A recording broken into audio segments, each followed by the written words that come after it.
बिस्मिल्लाहिर्रहमानिर्रहीम, अस्सलाम वालेकुम, वेलकम टू द बीनर सलीम शो। इमरान खान साहब की बोंगिया मारने का सिलसिला बिल्कुल जारी है। और जब मैं कहती हूँ कि बोंगिया मारने का सिलसिला जारी है तो मुझे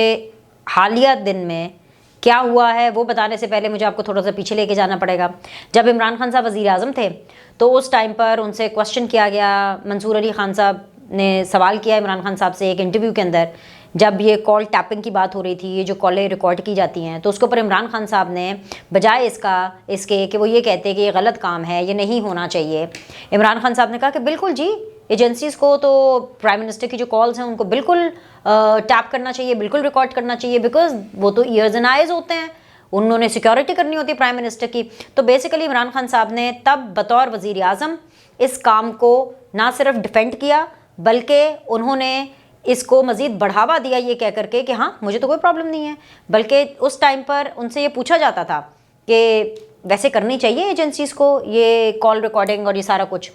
तो इमरान खान साहब उस टाइम पे कहते थे बिल्कुल करनी चाहिए, बिकॉज उन्होंने हमारी सिक्योरिटी भी तो करनी है। आज वही इमरान खान साहब हैं, लेकिन फ़र्क ये है कि अब वो वज़ीर आज़म नहीं है, फ़र्क ये है कि अब वो पंचिंग बैग है। क्योंकि इमरान खान साहब अभी ये कहते हैं ना कि मैं पंचिंग बैग हूँ, तो वो जो पंचिंग बैग है ना, वो किसी को इंटरव्यू दे रहे थे और इंटरव्यू देते हुए उन्होंने ये बयान दिया है कि भाई जनरल बाजवा ने बहुत गलत काम किया, उन्होंने एक हल्फ की खिलाफ वर्जी की और वो इसलिए की क्योंकि वो वज़ीर आज़म की फ़ोन की टैपिंग किया करते थे, कॉलें रिकॉर्ड किया करते थे। मतलब अब मुझे ये समझ नहीं आ रही है कि भाई वज़ीर आज़म में बैठे हुए जो इमरान खान साहब हैं, जो अपने आप को पंचिंग बैग कहते थे, और जनरल बाजवा को सुपर किंग, वो इमरान खान साहब सही कह रहे थे या अब वाले इमरान खान साहब सही कह रहे हैं? तो इशू अब हमें तो पता है, हमें तो ये पता है कि ये कॉल रिकॉर्डिंग नहीं होनी चाहिए, ये प्राइवेसी ब्रीच है, ये नहीं होना चाहिए। और खैर इस तरह के मामलात को लेकर के ऑफ कोर्स अदालत जो है वो पहले फैसले भी दे चुकी है कि इस तरह की रिकॉर्डिंग्स नहीं होनी चाहिए, because these recordings are happening since long और ये नहीं होनी चाहिए। बट क्योंकि इमरान खान ने बतौर वजीर आज़म, मुद्दा वही है कि इतना सरेंडर किया कि उनको इसमें भी कोई बुराई नहीं लग रही थी कि अगर उनकी कॉल रिकॉर्डिंग हो रही है, अगर बगैर उनके जाने पहचाने बूझे पूछे अगर उनकी बातों का ट्रैक रखा जा रहा है कि वो क्या बात कर रहे हैं, और इसको इमरान खान साहब डिफेंड कर रहे हैं, बल्कि उल्टा जस्टिफाई कर रहे हैं, बढ़ावा दे रहे हैं इस चीज़ को, तो आज किस मुंह से इमरान खान साहब जो है वो कह रहे हैं कि जी जनरल बाजवा ने अपने हल्फ की खिलाफ वर्जी की? इमरान खान साहब को पता है कि जनरल बाजवा का हल्फ है क्या, उस खिलाफ वर्जी का क्या? ये फ़ोन टैपिंग की खिलाफ वर्जी का तो इमरान खान साहब को याद आ गया, और वो इसलिए याद आया क्योंकि इनकी जो लीक्स हैं वो जो हो रही हैं और आगे मज़ीद होनी है, और पता नहीं हो ना भी हो, तो इमरान खान साहब का मवाद बहुत ज़्यादा पड़ा हुआ है। जनरल बाजवा साहब खुद कह रहे हैं मुख्तलिफ एंकर्स को, कॉलमिस्ट को, कि मेरे पास फलानी वीडियो है, मेरे पास फलानी वीडियो है, और इन वीडियो का तो जनरल फैज़ को भी नहीं पता। यानी ये वो वीडियोस, अच्छा ये वो वीडियोस हैं जो कि जनरल बाजवा ने खुद रिकॉर्ड की हैं, विच मीन्स कि जनरल फैज़ साहब अलग रिकॉर्डिंग कर रहे थे,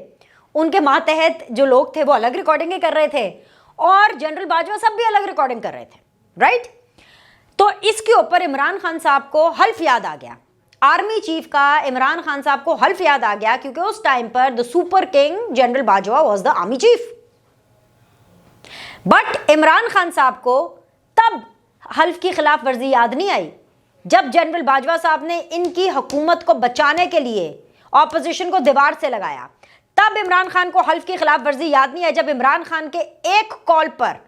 क्योंकि इमरान खान साहब कॉल करते हैं ऑन चौधरी को बताते हैं कि हाय अल्लाह, ये तो नवाज शरीफ अपनी बेटी के साथ वापस आ रहा है, हम तो इलेक्शन हार जाएंगे, और फिर ऑन चौधरी साहब फोन करते हैं जनरल बाजवा को, और जनरल बाजवा साहब कहते हैं डोंट वरी, आप इलेक्शंस के ऊपर फोकस करें, और फिर नवाज शरीफ को अरेस्ट कराया जाता है। तब इमरान खान साहब को आर्मी चीफ का हल्फ याद नहीं आया। सेनेट के इंतखाबात के अंदर इमरान खान साहब को आर्मी चीफ का हल्फ की खिलाफ वर्जी याद नहीं आई। इमरान खान साहब को जब बजट पेश करने होते थे, जब सेशंस के अंदर कोई कानून साजी करनी हो, कोई ऑर्डिनेंसेस जब लाने हो, तो तब उनको आर्मी चीफ के हल्फ की खिलाफ वर्जी याद नहीं आई। अब उनको हल्फ की खिलाफ वर्जी याद आ रही है, तो इमरान खान साहब इस रेस में, जमहूरियत की रेस में, हल्फ की खिलाफ वर्जी को जानने, पहचानने, परखने की रेस में बहुत पीछे हैं। अब इमरान खान साहब कम से कम ये नहीं कह सकते कि जी आर्मी चीफ के हल्फ को मैं आर्मी चीफ से बेहतर जानता हूं। इमरान खान साहब को कख नहीं पता, कुछ नहीं पता। इमरान खान साहब को लिटरली कुछ नहीं पता। शुक्र है कि आज के दिन में हमें ये इमरान खान साहब से सुनने को नहीं मिल रहा कि जी जो घी है वो पहले 380 अरब पे था और अब 600 अरब पर केजी हो गया है। अच्छा, आई एम सॉरी, ठीक है, पता नहीं ये मेरे जो कैमरामैन और मेरे एडिटर्स हैं, मुझे नहीं पता ये मेरी हंसी को रखेंगे कि नहीं रखेंगे, लेकिन आपको पता चल गया नहीं ये हंसी क्यों है। शुक्र है इमरान खान साहब ने ये नहीं कहा कि मैं मैथ्स को भी मैथ्स से बेहतर जानता हूँ, मेरा हिसाब से भी बेहतर है।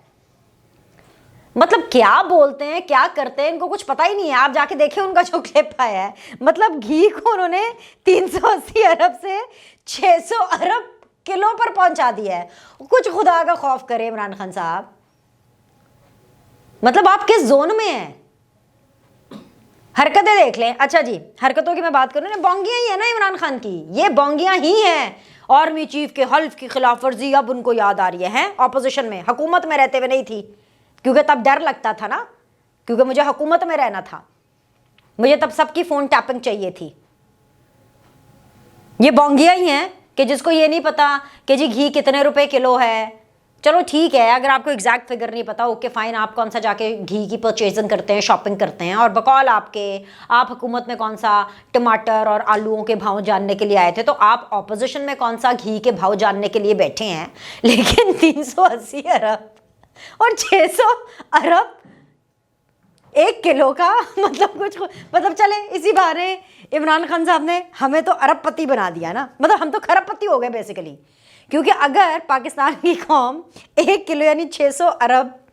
पर किलो घी ले सकती है, तो इसका मतलब है कि पाकिस्तानी अवाम का हर बंदा, मैं, मेरा जो कैमरामैन है, मेरे जो एडिटर्स हैं, मेरे जो प्रोड्यूसर्स हैं, वो तो सब खरबपति हो गए। खरबपति होंगे तो अब अरबों का 1 किलो घी लेंगे ना। आई मीन यार,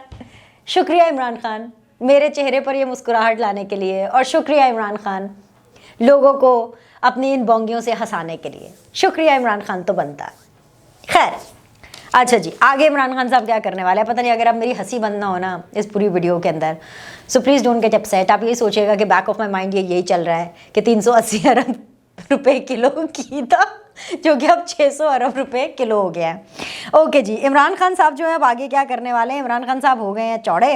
इमरान खान साहब ने जो है ये डिसाइड किया है कि वो इलेक्शन कमीशन पर और जो गवर्नर है वो उनके हाथ धो के पीछे पड़ गए हैं, क्योंकि वो इंतखाबात नहीं दे रहे। अच्छा, ये सिचुएशन भी बड़ी अजीबो गरीब है। अब आपने इसको समझना है थोड़ा सा। ये ज़रा 680 अरब और 600 अरब के जो है ना, और 380 अरब के उस चुंगल से ज़रा थोड़ी देर के लिए बाहर निकलें। मैं उम्मीद करती हूँ मैं भी निकल आऊँ, तो समझे इस बात को। इमरान खान साहब जो हैं वो इलेक्शन कमीशन और जो गवर्नर है, क्योंकि तारीख़ नहीं दे रहे इंतखाबात की, उनको इंतखाबात बहुत ज़ोर से चाहिए, हर हालत में उनको इंतखाबात चाहिए। और हालांकि वो भी इंतखाब के लिए तैयार नहीं है, क्योंकि उस हवाले से भी खबर है, वो मैं आपको बताती हूँ, सब तसलसल में बताती हूँ। तो इमरान खान साहब जो हैं, क्योंकि उनको तारीख़ नहीं मिल रही है, तो उन्होंने कहा है कि भाई जो गवर्नर है और जो इलेक्शन कमीशन है ना, इसके ऊपर तो कार्रवाई होनी चाहिए। तो तौहीन अदालत की दरख्वास्त ऑलरेडी एक दायर हुई थी, उसकी जो समात है वो मुकर्रर हो गई है। और अब जो PTI है वो ये चाहती है कि जो गवर्नर है उसके ऊपर आर्टिकल 6 लगे, और जो इलेक्शन कमीशन है उसके ऊपर भी तौहीन अदालत की जो कार्रवाई है वो हो। और वो इसलिए हो क्योंकि अदालत के कहने के बावजूद भी जो इलेक्शन कमीशन है वो तारीख़ लेने में और देने में नाकाम है, और जो गवर्नर है वो 90 डेज़ के अंदर अंदर जो है, क्योंकि इंतखाबात की डेट नहीं दे रहे हैं और अभी 30 दिन हो चुके हैं, 31 दिन हो गए हैं और अभी तक डेट नहीं आई है, तो भाई वो ये प्लान गवर्नर्स के खिलाफ रखते हैं। मतलब इमरान खान साहब ने अपनी कमर कस ली है कि या तो वो सदर आरिफ अलवी से गवर्नर्स को सैक कराएंगे। वो अलग बात है, कर सकते हो या ना कर सकते हो, that's a different debate, but उन्होंने उनको भी सैक और फायर कराना है। और इसके अलावा जो है उन्होंने ये तौहीन अदालत और आर्टिकल 6 का मुकदमा जो है वो गवर्नर इलेक्शन कमीशन के ऊपर ये कराना है। तीसरी चीज़, एक खबर चल रही है, ये वैसे डिफरेंट ग्रुप्स में और सोशल मीडिया पे और व्हाट्सएप ग्रुप्स में ये सर्कुलेट कर रही थी, तो मैंने इस खबर के हवाले से चेक करने की कोशिश की। और ख़बर ये है कि भाई ये जो ज़िमनी इंतखाब हो रहे हैं, जो वो ज़िमनी इंतखाबात जिसके अंदर PDM ने ये डिसाइड किया है कि भाई हमने उन ज़िमनी इंतखाबात में हिस्सा नहीं लेना, और पीपल्स पार्टी ने भी ये डिसाइड किया है कि जी वो अब इन ज़िमनी इंतखाब में हिस्सा नहीं लेगी। पहले पीपल्स पार्टी ने सोचा था कि नहीं, हमने इन ज़िमनी इंतखाब में हिस्सा लेना है, जो ग्राउंड है वो इमरान खान PTI के लिए फ्री नहीं छोड़नी चाहिए, लेकिन अब उन्होंने डिसाइड किया कि अब वो इसमें हिस्सा नहीं लेंगे। और ये परसों की बात है, जैसे ये खबर आई उसके बाद कल से जो ये अब खबर मैं आपको देने वाली हूँ, ये गर्दिश कर रही है डिफरेंट व्हाट्सएप ग्रुप्स के अंदर, डिफरेंट फोरम्स के ऊपर। तो मुझे पहले मैं आपको खबर बता देती हूँ, और वो ये है कि जी कोई 70-73 MNAs हैं ऑल टुगेदर PTI के, यानी 73 सीट्स हैं जिनके ऊपर ज़िमनी इलेक्शन कंटेस्ट होने हैं। इसके ऊपर खबरें ये कह रही हैं, ज़राए ये कह रहे हैं कि जो पाकिस्तान तहरीक इंसाफ है उन्होंने अदालत जाना है और अदालत में जाकर ये कहना है कि आप इन ज़िमनी इंतखाबात को सस्पेंड कर दें, और इसलिए सस्पेंड कर दें क्योंकि जो बाकी पॉलिटिकल पार्टीज़ हैं वो इस इंतखाब के अंदर हिस्सा नहीं ले रही हैं, तो ऐसे में इंतखाबात की उस तरह से वक़्त नहीं रहती, तो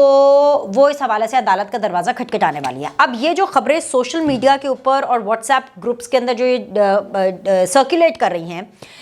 मुझे नहीं पता कि ओरिजिनली खबर कहाँ से आई, तो इसलिए मैं क्रेडिट या कोट नहीं कर सकती, लेकिन मुझे इतना पता है कि जो ग्रुप्स के अंदर सर्कुलेट कर रही हैं खबरें, इस हवाले से मैंने फ़ोन किया 2-3 PTI के लोगों को। उनमें से तो एक ऐसे हैं जो कि ये ज़िमनी इंतखाब लड़ रहे हैं PTI के, उनके पास टिकट भी है। चले उनका मैं नाम बता देती हूँ। शफकत महमूद साहब, उनसे चेक किया गया तो जी पता चला कि शफकत महमूद साहब कह रहे हैं कि ऐसी कोई इतलात नहीं है, मैं तो तैयारी कर रहा हूँ इंतखाबात के लिए, तो लिहाजा वो तो इंतखाबात की तैयारी कर रहे हैं। एक और सोर्स से मेरी बात हुई, वो भी PTI का ही हैं, उन्होंने भी कहा कि नहीं, ज़िमनी इंतखाब से बाहर निकलने का इनका पाकिस्तान तहरीक इंसाफ का अभी तक कोई मूड नहीं है। अब इस खबर के बारे में मैं इसलिए कोई हतमी तौर पर नहीं कह सकती, और मैंने खबर एज इट इज़ आपके सामने रखी कि ये खबर है जो कि चल रही है कि शायद पाकिस्तान तहरीक इंसाफ भी ज़िमनी इलेक्शन से वॉकआउट करे, और साथ ही साथ मैंने आपके साथ शफकत महमूद साहब को ऑन रिकॉर्ड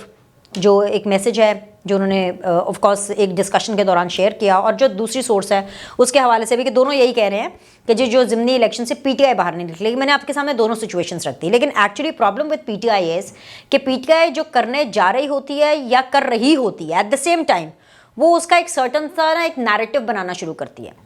आज तो ये लोग डिनाई कर रहे हैं, कल को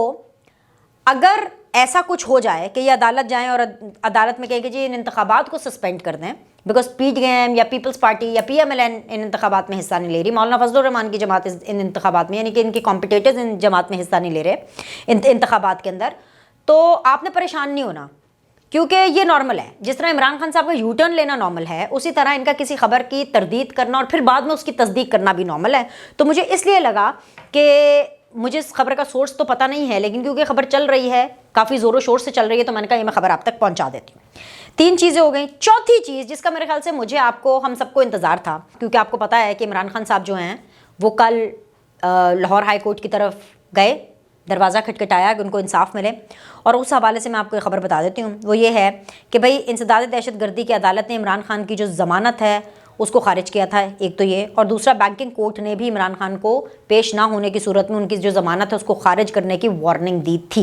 ऐसे में इमरान खान साहब जो हैं उन्होंने इस्लामाबाद हाई कोर्ट का रुख किया था, और वहाँ पर उन्होंने इस्लामाबाद हाई कोर्ट ने एक थोड़ा सा रिलीफ दिया और बैंकिंग कोर्ट को ये बोला कि भाई आपने जो है अभी ज़मानत से मुतालिक फ़ैसला ना आता है, लेकिन जो इंसदाद दहशत गर्दी की अदालत ने इमरान खान की ज़मानत को खारिज किया था, तो उसके लिए इमरान खान साहब लाहौर हाई कोर्ट गए प्रोटेक्टिव बेल के लिए।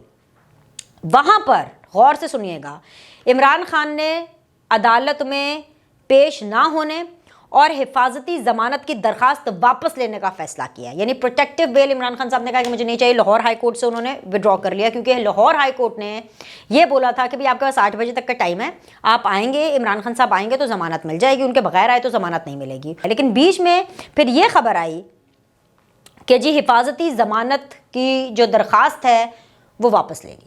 यानी इसको अना की तस्कीन ही आप कहेंगे। अब प्लान क्या है? अब आप कहेंगे जी हिफाजती ज़मानत की दरख्वास्त भी उन्होंने वापस ले ली, तो प्लान क्या है? PTI का प्लान ये है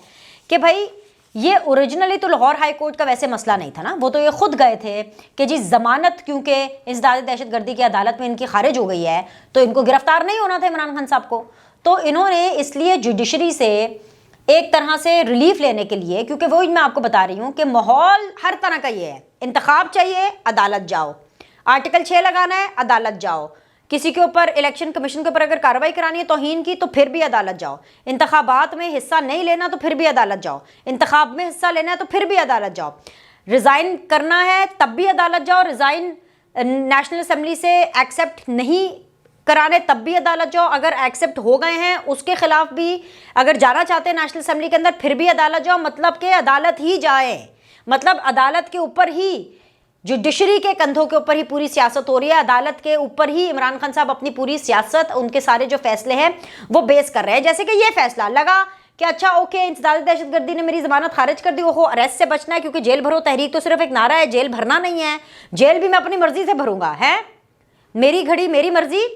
तो मेरी जेल मेरी मर्जी, ठीक है, जेल में भी मैं अपनी मर्जी से जाऊंगा। तो क्या किया, लाहौर हाईकोर्ट चले जाते हैं, क्या पता लाहौर हाईकोर्ट भी इस्लामाबाद हाईकोर्ट की तरह रिलीफ दे दे, लाहौर हाईकोर्ट भी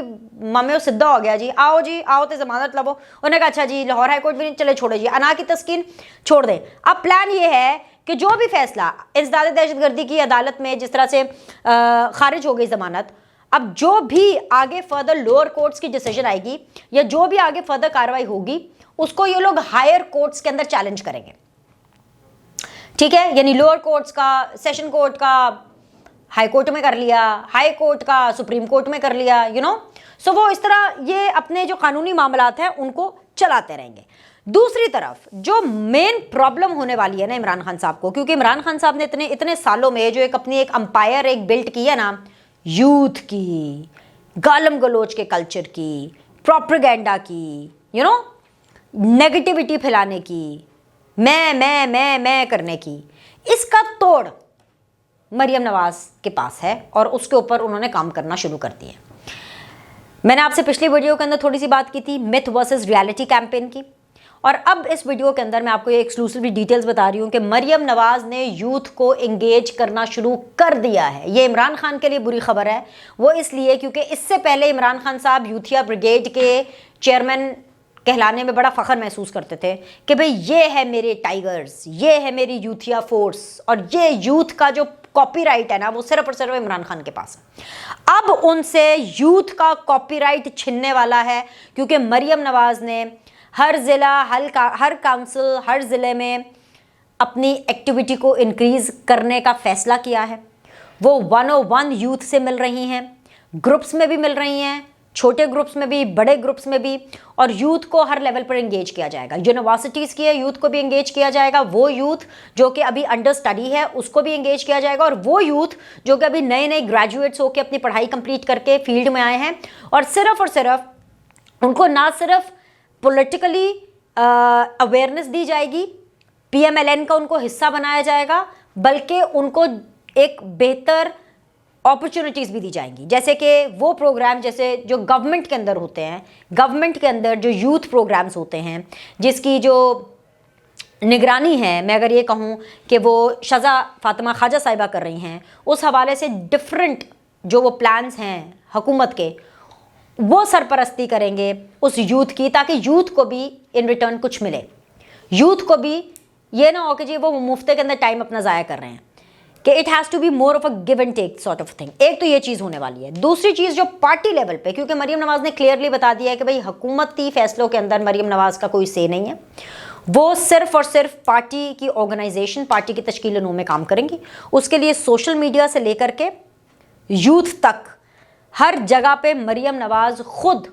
पर्सनली इन्वॉल्व हो रही हैं। वो यूथ से आजकल मिल भी रही हैं, उनसे मशवरे भी ले रही हैं, उनसे आइडियाज़ भी ले रही हैं, और उनको मज़ीद ब्रीफ भी कर रही हैं कि उनसे आइडियाज़ और मशवरे ले करके वो जिस तरह से एक PMLN की एक कैंपेन बनाना चाहती हैं, एक PMLN की एक नई ब्रांडिंग, एक रीब्रांडिंग करना चाहती हैं, और वो एक फैक्टर जहाँ पे नून लीग लैक कर रही थी। आपको पता है नून लीग ने यूथ को इतना टच नहीं किया, इतना सीरियस नहीं लिया, या उनको ज़रूरत महसूस नहीं हुई, जैसे सोशल मीडिया के ऊपर they never used to believe. लेकिन अब मरियम नवाज ने इसके ऊपर काम करना शुरू कर दिया है, और अगर इसके ऊपर वाकई इसी तरीके से काम होता रहा जिस तरीके से हमें खबरें मिल रही हैं, तो आप देखेंगे कि बहुत जल्द टाइगर फोर्स के जवाब में भी एक PMLN की फोर्स खड़ी हो जाएगी, इमरान खान के यूथ के जवाब में भी एक यूथ खड़ी हो जाएगी। अगर इमरान खान साहब का करिश्मा है तो मरियम नवाज साहिबा का भी एक करिश्मा है। तो दोनों का जो करिश्माज हैं अपेरेंटली अपने अपने देखें, जो जिसके फॉलोअर्स हैं उनके लिए तो करिश्मेटिक लीडर्स ही हैं। तो भैया मरियम नवाज ने हर फोरम पर इमरान खान साहब का मुकाबला और तोड़ करने का फ़ैसला कर लिया है। और ये वैसे मैं आपको बता दूं, मुझे नहीं पता कि इसमें किस हद तक वो कामयाब होती हैं, लेकिन ये मैं वैसे जनरली एक आपको मरियम नवाज़ की पर्सनालिटी के हवाले से बात बता रही हूँ कि उनको जो असाइनमेंट दी जाती है ना, वो उसको 200% एफर्ट से करती हैं, और एक दफ़ा जब वो कुछ डिसाइड कर लेती हैं ना तो उसके लिए वो सरधर की बाजी लगा देती हैं। तो अब अगर उन्होंने डिसाइड कर लिया है कि उन्होंने यूथ को इन्वॉल्व करना है और सोशल मीडिया के ऊपर अपनी ग्रिप तेज़ करनी है, तो भाई यहाँ पर फिर इमरान खान साहब को एक तगड़ा कॉम्पिटिशन मिलने वाला है। लाइक करें, सब्सक्राइब करें। आपसे अगले द बीनर सलीम शो में मुलाकात करते हैं।